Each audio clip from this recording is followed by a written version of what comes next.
Ça peut faire peur l'ensemble du projet. Après, je me dis qu'il faut aller de l'avant et il faut faire des projets pour se développer.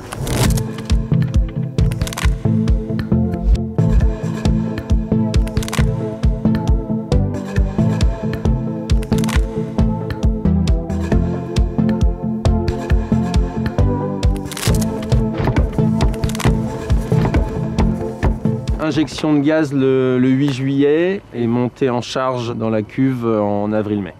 D'accord. Voilà, on est en plein travaux.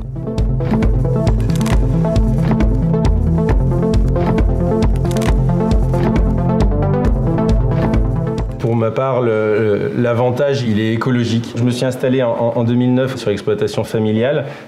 Mes parents avaient déjà monté une microbrasserie sur l'exploitation en 2001, donc avec cette volonté d'utiliser l'orge de la ferme pour la transformer en bière. Donc on avait ces drèches de brasserie qui partaient dans un méthaniseur voisin à côté de chez moi. Et donc je me suis dit, est-ce que j'arriverai à recréer le lien complet et à dire je réutilise mes drèches pour recréer mon biogaz qui va être réinjecté à la brasserie. Ce que je sais aujourd'hui, moi, c'est que j'estime que ce que je fais aujourd'hui est bien mieux que ce que je faisais avant. Je ne dis pas qu'il n'y a pas de progrès à faire, mais en tout cas au niveau écologique et climatique, ça me paraît un vrai pas en avant pour mon exploitation. On n'a pas peur d'annoncer aujourd'hui, même si on doit continuer les travaux, d'annoncer que globalement nos unités décarbonent l'atmosphère. Ce que j'ajouterais, c'est que malheureusement aujourd'hui, les usages du gaz vert qu'on produit sont encore très méconnus.